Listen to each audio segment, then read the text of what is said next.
La doctora Castro es psicóloga clínica y catedrática auxiliar de los programas de Psicología y Psiquiatría de la Escuela de Medicina y Ciencias de la Salud de Ponce. Ella colidera el programa de alcance comunitario para el control de cáncer de la Alianza entre la Escuela de Medicina de Ponce y el Centro de Cáncer de Moffitt. La doctora Castro tiene experiencia empleando estrategias de investigación cualitativa, como lo son los grupos focales y entrevistas a profundidad, foros comunitarios, como también métodos mixtos. Y todo esto en investigaciones relacionadas a la participación comunitaria en cáncer y en VIH. Ahora con ustedes la doctora Castro Figueroa.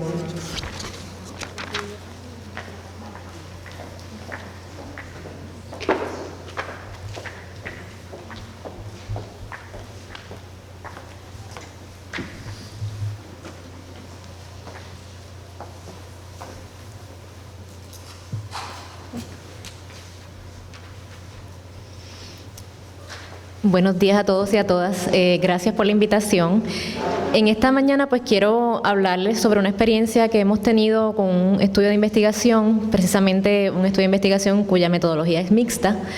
Y nosotros y digo nosotros porque es un equipo, ¿verdad?, que hemos trabajado en este estudio, así que nosotros queremos presentar cómo fue esa sinergia entre el método cualitativo o el método mixto y la participación comunitaria. El estudio es asociado en el área de VIH y queríamos conocer las barreras psicosociales en el tratamiento, la adherencia al tratamiento antirretroviral de personas que viven con VIH en el área sur de la isla.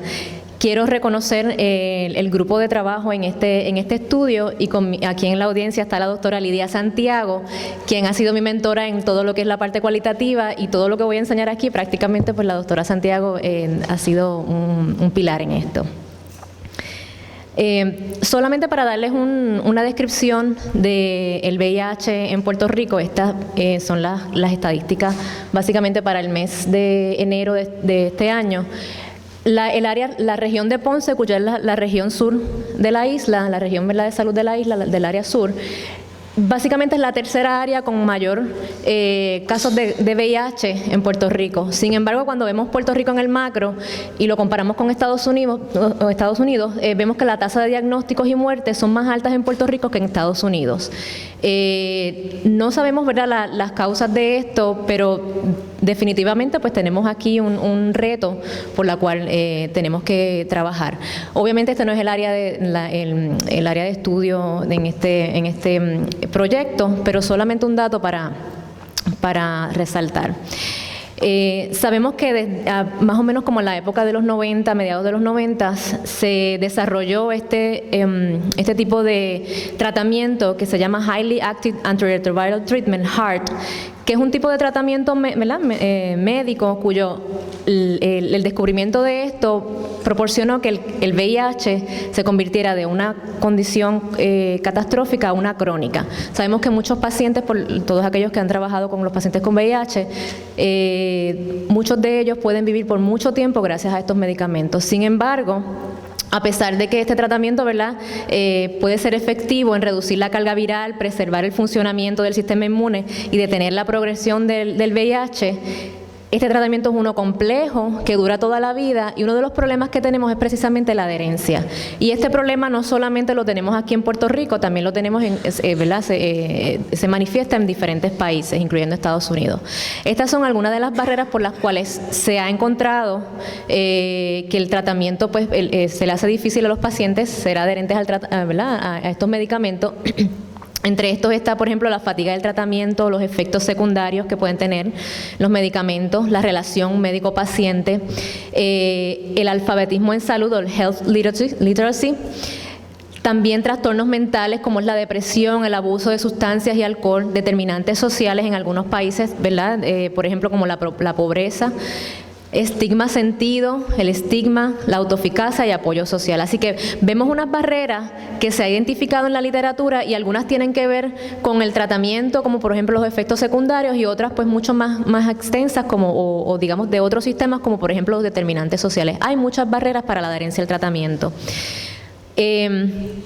En el 2008 se publica este estudio en JAMA y esto fue un metaanálisis que se hizo comparando la adherencia al tratamiento antirretroviral entre países de Sub-Sahara África y Norteamérica. Esto incluyó Estados Unidos y Canadá. En África ha habido un movimiento en los últimos años de muchos países en invertir fondos para poder ayudar a disminuir la incidencia de VIH en este país. Así que se hizo un estudio para saber cuál era la adherencia al tratamiento y se encontró que había bajas tasas de adherencia en Norteamérica, eran mucho más bajas comparadas con aquellas de Sub-Sahara África. Estamos hablando de un 55% en Norteamérica versus un 77% en África. Y se encontró también que el acceso gratuito al tratamiento no se asocia, ¿verdad? No se asocia mejor a la adherencia al tratamiento. O sea, el hecho de que las personas tuvieran acceso al tratamiento no necesariamente implica que ellos van a tener adherencia. También se recomienda que es imprescindible entender las barreras propias de la cultura para desarrollar intervenciones efectivas. O sea, reconociendo que todos los países, pues aparte de que tienen unas barreras o digamos unas circunstancias que pueden ser similares, también hay unas que pueden ser propias de la cultura. Y entonces en este sentido es importante conocer cuáles son estas. Decidimos en este proyecto también incorporar lo que es la participación comunitaria y lo decimos precisamente por esto. Sabemos que esto es una interpretación de lo que es la investigación de traslación y cómo la participación comunitaria puede ser un eslabón muy importante en este proceso de traducir lo que son los resultados o los descubrimientos en las ciencias básicas y en la clínica para beneficio de la comunidad. Sabemos que es un reto, precisamente, y hay un trecho muchas veces entre lo que es el traducir estos resultados a beneficios comunitarios y algunas investigadores, por ejemplo, recomiendan utilizar unas estrategias, ¿verdad?, de participación de la comunidad. Así que promover la participación de la comunidad como compañeros de investigación resulta en una combinación transformadora que puede facilitar el conocimiento científico en prácticas que son de beneficio, ¿verdad?, para la población. Nosotros llevamos varios años, cerca de 4 años, trabajando con un grupo de la comunidad que los llamamos CARP en inglés. Son compañeros y compañeras de investigación. Ellos han trabajado con nosotros en otros proyectos en el área de VIH y también acá en este que vamos a estar explicando. Básicamente, esta composición inicialmente comenzó como un comité asesor comunitario. La idea era de traer miembros de la comunidad, representantes de la comunidad, para asesorarnos en este proceso de investigación, pero se convirtieron en compañeros de investigación, porque ellos aprendieron, ¿verdad?, muchos métodos de la parte científica. Nosotros aprendimos también de sus experiencias y juntos entonces llevamos a cabo estudios de investigación y este fue uno de ellos.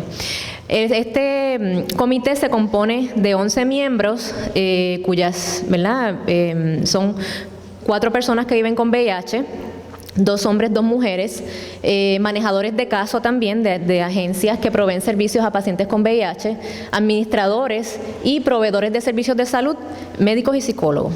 Así que estos fueron nuestros compañeros de investigación. En los objetivos específicos de este estudio, los dejé en inglés, ¿verdad? Básicamente era identificar barreras psicosociales a nivel de sistemas de personas que no eran adherentes al tratamiento de VIH. Y cuando digo, ¿verdad?, barreras a nivel de sistemas, eran las barreras percibidas por los pacientes. ¿Cuáles eran esas barreras que ellos percibían o habían experimentado? El segundo objetivo era identificar cuáles de estas barreras predecían la no adherencia al tratamiento, y el tercer objetivo era delinear o bosquejar un plan de acción basado en los resultados del estudio. Y este tercer objetivo pues lo estamos llevando a cabo con el grupo de la comunidad, con nuestros compañeros de investigación. Así que en este caso nosotros utilizamos el modelo ecológico como marco teórico porque queríamos conocer, sabíamos que había muchas barreras a nivel individual, pero queríamos saber si habían otras barreras a nivel de sistema. Así que utilizamos este modelo ecológico, que incluye no solamente el individuo, sino también lo que es el microsistema, que viene siendo, por ejemplo, el trabajo, lugares donde áreas donde se desempeña el individuo, como lo es el trabajo, los estudios, la relación con la familia, amistades, personal clínico, por ejemplo. El mesosistema, que es una interacción entre estos sistemas, ya más, ¿verdad? Más fuera de estas capas, el exosistema, que viene siendo la administración de clínicas, las agencias, servicios, y el macrosistema, que viene, ¿verdad? Que viene siendo lo que es el sistema de salud, cronosistema, que viene siendo el tiempo donde nosotros vivimos. Así que pues quisimos conocer cuáles eran estas barreras asociadas a la adherencia al VIH, de tratamiento del VIH, pero cómo se distribuyen en estos sistemas. Utilizamos un método mixto que la doctora Fernández habló, que es el método secuencial exploratorio. En este caso, nosotros utilizamos primero el método cualitativo, entrevistas a profundidad, para identificar unas barreras precisamente, ¿verdad?, que estuvieran, que fueran alusivas a estos sistemas, pero que también de alguna manera nos dijera información sobre barreras propias de la cultura. Se analizaron los datos y se hizo la integración, y esta integración se plasmó en un cuestionario que entonces luego lo utilizamos en la segunda fase, que fue cuantitativa. Tiene 3 fases, como les mencioné, la entrevista a profundidad, la segunda, que fueron 2 entrevistas que se hicieron. La fase 2 se utilizaron los cuestionarios para identificar esas barreras que predecían la no adherencia al tratamiento, y la fase 3, que entonces con nuestros compañeros de investigación de la comunidad, queríamos diseminar los resultados y bosquejar este plan de acción basado en los resultados. La fase 1, estos fueron los criterios de inclusión. Recuerden que la fase 1 fue la fase cualitativa. Se reclutaron adultos mayores de 21 años, debía estar activo en el tratamiento antirretroviral, pero debía tener también un historial de haber dejado el tratamiento por lo menos un mes. Queríamos reclutar pacientes que en algún momento dentro del proceso de tratamiento habían dejado de tomar sus medicamentos, porque queríamos saber por qué ellos lo habían dejado de tomar. Los pacientes pues debían consentir a la participación, y estos participantes se reclutaron en clínicas comunitarias que proveen servicios a personas con VIH, y parte del reclutamiento se facilitó gracias también a nuestros compañeros de investigación que nos facilitaron ese reclutamiento. Eso fue una de las ventajas de tener personas o representantes de la comunidad colaborando en un estudio. Se hicieron 12 entrevistas, 6 mujeres, 6 hombres, y quisimos tener representación de diferentes grupos. Por ejemplo, se entrevistaron 2 mujeres que tenían historial de uso de sustancia, 4 que no tenían historial, 2 hombres con historial de uso de sustancia, 2 hombres que tienen sexo con hombres, y 2 hombres heterosexuales sin historial de uso de sustancia. Las entrevistas fueron individuales, fueron preguntas abiertas utilizando una guía de preguntas, y esta guía de preguntas básicamente estuvo basada, se desarrolló basada en la literatura, y también utilizando como marco el marco teórico ecológico. Se hizo 2 entrevistas piloto. Es importante cuando uno está haciendo este tipo de investigación, ¿verdad?, y entrevistas, que se haga un piloto de ellas, porque a veces creemos que tenemos esta guía de preguntas maravillosa, y cuando se lo presentamos a los participantes no nos entienden. Y en este caso nos ocurrió, ¿verdad?, algunas preguntas no las entendían, o no se podían contestar, y así que nosotros hicimos unas modificaciones basadas en eso. Las entrevistas exploraban acerca de las barreras y facilitadores de la adherencia al tratamiento, y se pagó un estipendio a los participantes por el tiempo y esfuerzo. Las entrevistas se grabaron en audio y se transcribieron para facilitar el análisis. Se hizo, ¿verdad? El análisis de datos fue un análisis de contenido utilizando el programa Atlas-T que la doctora Fernández mencionó este programa. 3 codificadores hicimos, ¿verdad?, el análisis de esto para corroborar, ¿verdad?, todos estos códigos. Se hizo un primer nivel de análisis utilizando las preguntas guías y las transcripciones para desarrollar el libro de códigos, y luego se añadieron nuevos códigos según emergían. Las categorías y subcategorías desarrolladas fueron derivadas de los códigos iniciales, o sea que hicimos un libro de código y luego entonces, una vez se hizo este libro de código, fuimos a las demás transcripciones y si surgían otros tipos de código también las incluíamos y las discutíamos. Se utilizó el programa Atlas-T y también se hizo un análisis grounded, ¿verdad?, y de densidad o density. El análisis, esto lo facilita el programa Atlas-T. El análisis grounded corresponde al número de verbatim, o sea, de respuestas o de verbatim, ¿no?, asociados a un código, y el análisis density corresponde al número de códigos que está asignado a una categoría. Y vamos a ver los resultados. Así que en términos de características de los participantes, la edad promedio para las mujeres fue 40 años, 40.5, y los hombres más o menos de la misma edad, 39.5. La mayoría de los participantes informó un sueldo mensual de menos de $500, haber completado escuela superior, estar desempleado y tener el plan de salud del gobierno. Y estos son algunos de los resultados, ¿verdad?, de ejemplos de las barreras a nivel individual. Por ejemplo, este es un verbatim que dice el participante 11. Sí, comía demasiado y me puse bien gordo. DH. Llegué a pesar 140 libras. Uy, no. Y yo nunca había pesado eso. Yo dije, uy, no puede ser. Y dejé de tomarme los medicamentos. El participante 12 dice, a veces cuando estoy deprimido no me los tomo. Participante 8. Lo que pasa es que yo me doy, tú sabes, es el trago. Y a veces, pues, si voy a beber, pues no me voy a ligar las pastillas porque no es bueno ligar 2 cosas. Y prefiere no tomarse los medicamentos. Esto es un ejemplo de una barrera a nivel de microsistema. Un par le dice, ¿verdad?, los pares le dicen al participante, vas a perder tiempo a buscar eso si como quiera que sea, estamos usando droga. Eso no te va a hacer efecto, esas cosas así. Yo los escuchaba, los escuchaba y me dejaba llevar por ellos lo que decían. Se dejaba llevar por ellos y no se tomaban los medicamentos. Esto es un ejemplo, ¿verdad?, de barreras a nivel de mesosistema. Mira, yo estaba confinada. Entonces, pues allá adentro, uno en depresión, primera vez en mi vida, y eché para atrás y para atrás. Me daban los medicamentos y la doctora, la enfermera, me decían, bébételos aquí. Como tienen el agua y todo, y yo hacía un aguaje y vine y me los sacaba y esperaba que fuera para otro lado y me los echaba y me los sacaba y los escondía. No me los bebía. Yo tenía a veces en la taquilla mía un montón de sobrecitos con las pastillas. Ay, Dios mío, espérate. Que después vienen por ahí a hacer un registro y algo y yo cogía y las botaba. Y le pregunto, ¿y por qué no te los tomaba? Porque me sentía mal. La primera vez en mi vida en la cárcel, fuera de mis hijos. Interacción entre el ambiente, ¿verdad?, y obviamente su estado de ánimo. Ejemplo de barreras a nivel exosistema. Pero ¿qué pasa?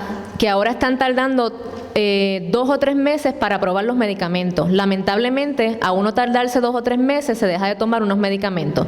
Ya se está interrumpiendo en forma abruptamente el tratamiento. Esto está pasando.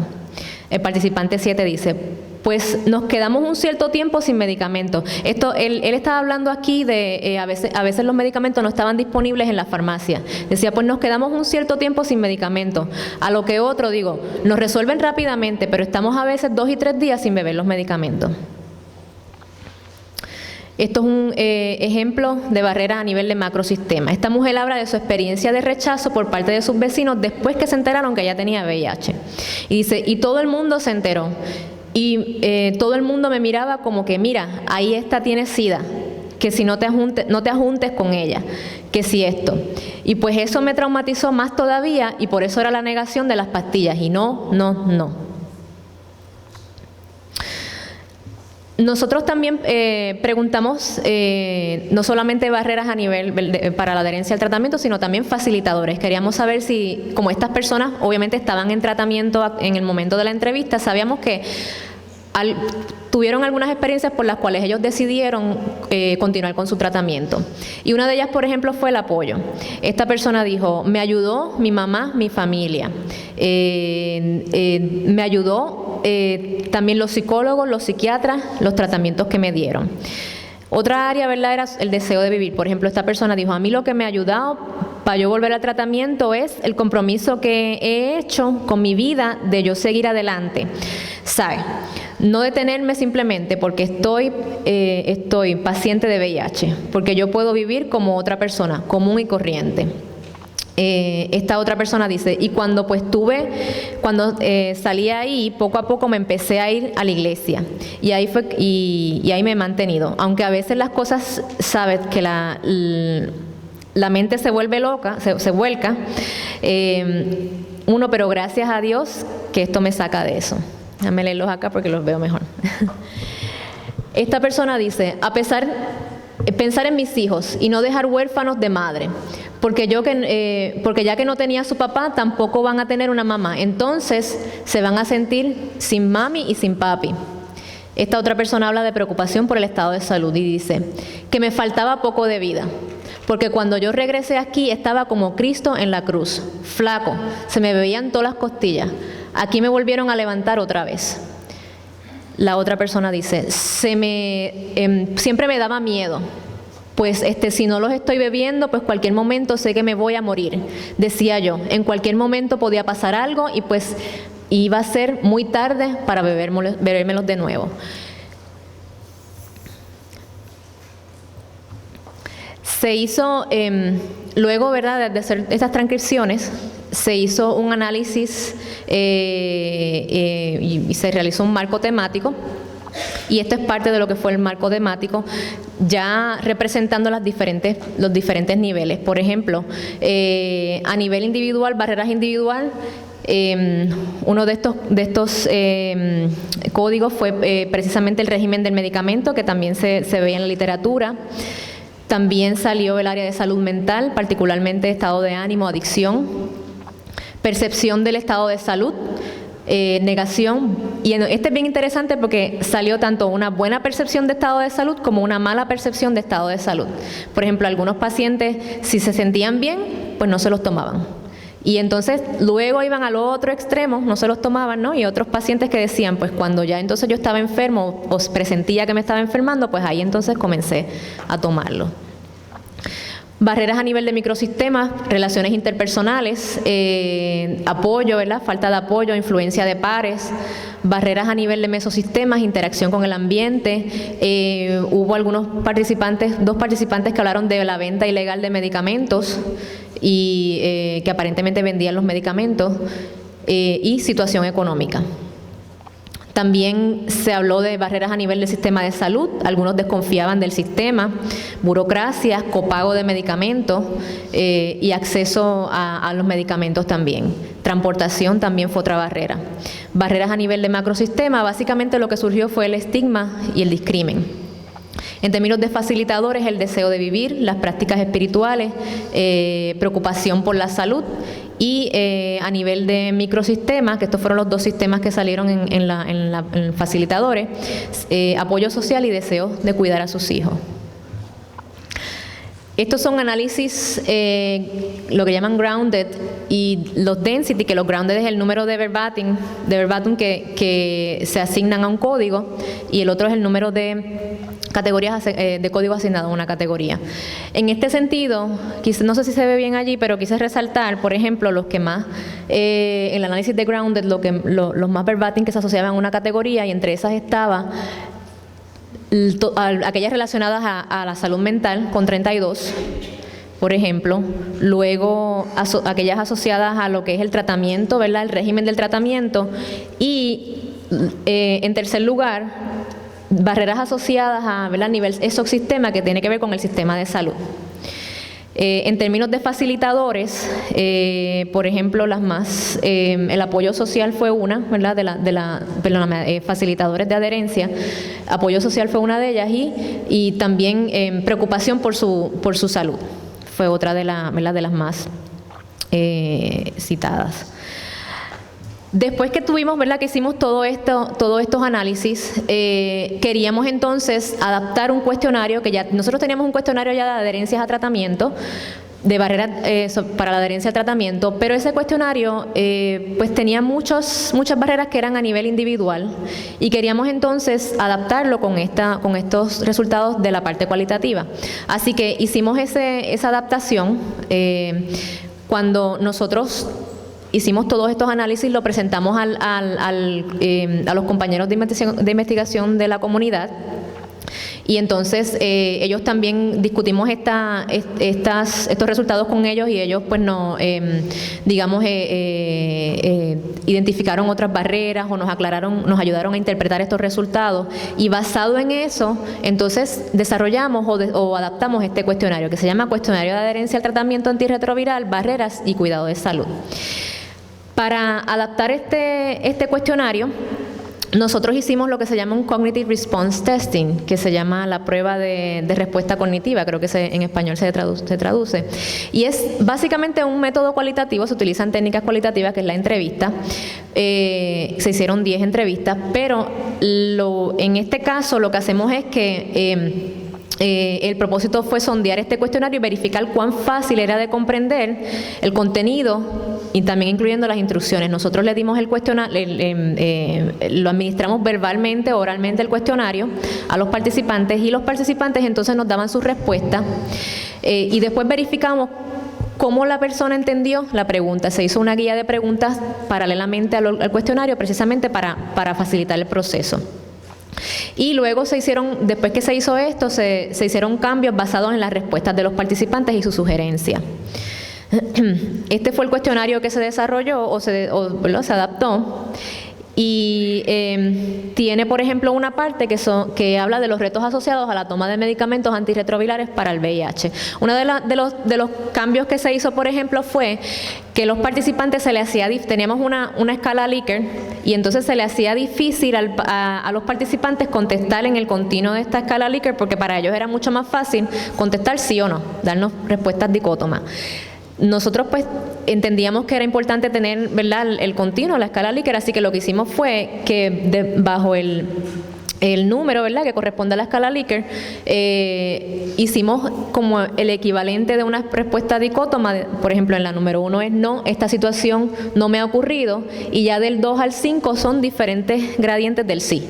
Y entonces esto pues para facilitar que la respuesta del participante. Así que con este cuestionario hicimos la fase 2, que entonces queríamos saber cuáles eran las barreras, ¿verdad?, que predecían la adherencia al tratamiento.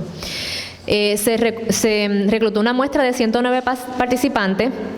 En este caso los pacientes debían ser pacientes que estaban actualmente en tratamiento, adultos mayores de 21 años y pues proveer otro de los requisitos era que provieran consentimiento.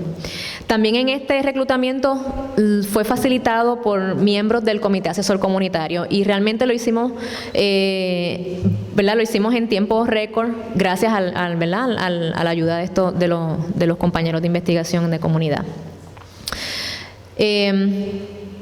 Estos fueron los instrumentos que se utilizaron, incluyendo el cuestionario de adherencia al tratamiento antirretroviral y barreras y cuidados de salud. Estas fueron las fases, o sea, se reclutaron en 2 clínicas y básicamente lo que ocurrió en ese momento fue que en Ponce muchas de estas clínicas operan gracias a los fondos, ¿verdad?, Ryan White. Y en ese momento estos fondos pues se disminuyeron y básicamente casi todos los pacientes pues se ubicaron en 2 clínicas. Y entonces en estas clínicas mayormente fue que reclutamos estos pacientes. El seguimiento se hizo a través de los manejadores de casos. Ellos identificaban los pacientes de acuerdo a los criterios de inclusión y luego, ¿verdad?, que se recopilaron los datos en las clínicas Por ejemplo, lo que hacíamos es que cuando, para facilitar el reclutamiento, íbamos a las 7 de la mañana, que es cuando los pacientes van usualmente para tomarse hacer sus muestras de sangre. Y entonces, como tenían que llenar el cuestionario y tomaba un tiempo, pues le llevábamos también algo de comer, porque sabíamos que los pacientes, muchos de ellos estaban en ayuno, así que no se nos iban a quedar ¿verdad? Si le decíamos que nos contestara un cuestionario. Así que esas fueron algunas de las estrategias que utilizamos para poder entonces reclutar a los participantes. Se les dio el consentimiento informado y el paquete de cuestionarios que era autoadministrable y se analizaron los datos. Así que estas fueron las características de los participantes. La mayor parte de ellos fueron hombres, 73, ¿verdad? El 73%. Estaban en el grupo de edad entre los 40 y los 49, más o menos similar al grupo, ¿verdad? A los participantes de la primera fase de entrevista. Mayormente de orientación sexual heterosexual. Estatus laboral, muchos de ellos, la mayor parte de ellos estaban incapacitados o desempleados. También estatus civil soltero, la mayor parte de ellos, y una pobre educación. Por ejemplo, en este caso, el 36% tenía un grado de escuela superior, habían alcanzado hasta un grado de escuela superior, y un 29% el último grado alcanzado era escuela intermedia. Así que estamos hablando de pacientes o participantes de bajos recursos económicos y educación también. Estas son las características clínicas. Años con el diagnóstico, 14 años, 14 años y medio más o menos. 71% de ellos tomaba entre 1 a 2 pastillas diarias. El 12% ya su condición, ¿verdad? Según ellos reportaban, se había tenido SIDA. El modo de transmisión fue contacto sexual. La mayor parte de ellos el 48% tenían otras condiciones médicas. Y estamos hablando de condiciones crónicas. Y en otras también se le preguntó, ¿verdad?, si recibían servicios de salud mental en el pasado o al momento del estudio. El 31% lo recibió en el pasado y el 27% al momento del estudio. Así que cuando hicimos los análisis, estas fueron las variables, ¿verdad?, que se integraron en el modelo de regresión. Y algo bien curioso fue que, por ejemplo, el ejercicio. Hacer ejercicio, nosotros preguntamos también esta variable, hacer ejercicio de 3 a 4 veces al día, 3 a 4 días a la semana, al menos 30 minutos, era un factor protector. El alcohol fue un factor de riesgo. Así que estos resultados los consultamos con nuestros compañeros de investigación.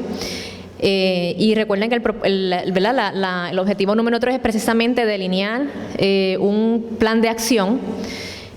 Y obviamente este plan de acción, la idea es que este plan de acción pueda ser diseminado en las clínicas y se pueda utilizar, ¿verdad?, para mejorar las prácticas, para hacer cambios, incluso para solicitar fondos, ¿verdad?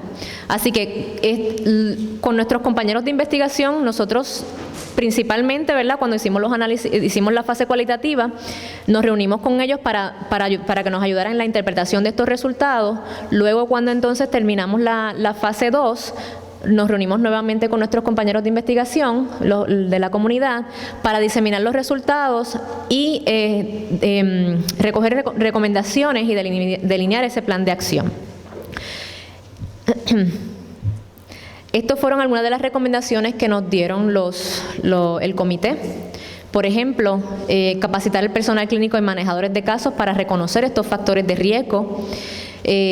Hacer seguimiento de pacientes con el historial de uso de sustancias. Algunos hablan de evaluar la efectividad de los procesos de seguimiento y referido, porque ellos hablan de que en clínicas, por ejemplo, en varias clínicas ellos tienen estos protocolos, pero habría que ver si realmente están siendo efectivos, su implementación está siendo efectiva.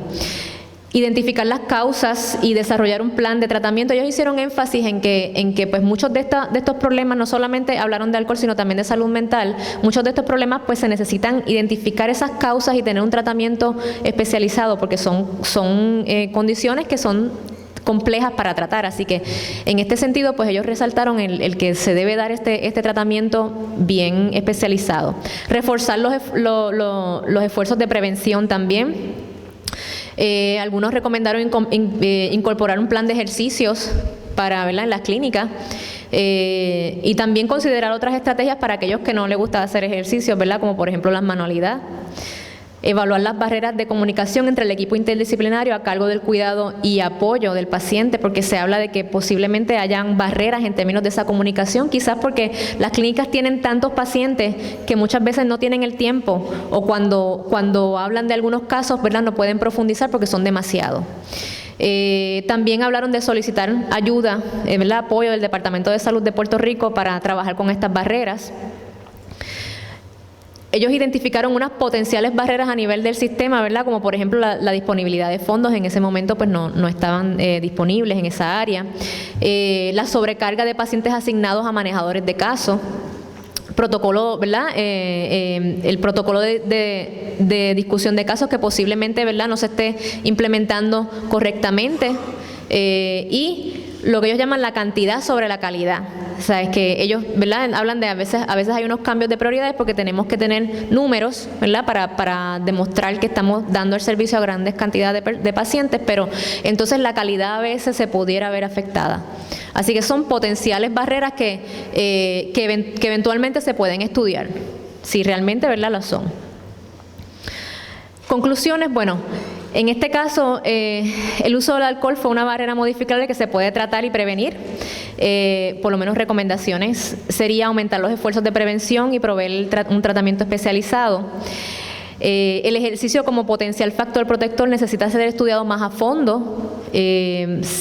Por ejemplo, lo que proponemos es llevar a cabo estudios que prueben la efectividad de esta estrategia en aumentar la adherencia al tratamiento. Sabemos también que, por ejemplo, personas que se ejercitan mayormente, si son de 3 a 5 días a la semana, 30 minutos o más, usualmente son personas que tienen conciencia de la salud, ¿no? Y entonces esto podría ser posibles factores que medien esto. Así que esto es un área, ¿verdad?, que sería bueno explorar. Es necesario llevar a cabo estudios que incluyan participantes representando diferentes sistemas. En este caso, este estudio fue hecho con pacientes y solamente representa ese sistema, ¿verdad?, esta población, o no la población, ¿verdad?, porque pero por lo menos es a estas personas. Sin embargo, lo que se recomienda es llevar a cabo estudios mixtos, ¿verdad?, para incluir muestras de participantes de diferentes niveles de sistemas, como son pacientes, clínicos, manejadores de casos, administradores, representantes del Departamento de Salud. Y entonces este problema de adherencia, verlo desde un contexto amplio, no solamente desde el individuo, como usualmente se hacen los estudios, que es desde el punto de vista del paciente. Tiene unas limitaciones el estudio, obviamente, ¿verdad?, el tamaño de la muestra. La muestra estuvo en su mayoría representada por participantes de un estatus socioeconómico bajo, y es que es bien difícil reclutar pacientes, no sé si algunos, ¿verdad?, que trabajen acá con pacientes con VIH, es bien difícil reclutar pacientes que tengan el VIH y sean de un estatus socioeconómico alto, bien difícil. Nosotros tratamos de hacerlo y se nos hizo bien difícil, así que es importante también conocer cuáles son las barreras que puedan tener esta población, si son las mismas o si tienen otras peculiaridades. Y el reclutamiento se llevó a cabo en 2 clínicas, así que obviamente no es representativo de todas las clínicas en el área sur ni en Puerto Rico, pero tenemos entonces unos datos ¿verdad?, que pueden servir de punta de lanza para otros estudios. Tengo que agradecer al programa de la maestría postdoctoral en investigación clínica de traslación de aquí de la UPR por los fondos otorgados para este estudio. Esto fue parte del estudio que hicimos como parte, ¿verdad?, de este grado de maestría postdoctoral. Y al programa RCMI de la Escuela de Medicina de Ponce, también, que nos apoyó en el estudio, y a estudiantes, ¿verdad? Que todo este estudio fue posible por todo este apoyo, y también la ayuda de estudiantes que estuvieron en el proceso de aprendizaje, pero también de coordinación del estudio. Así que, muchas gracias.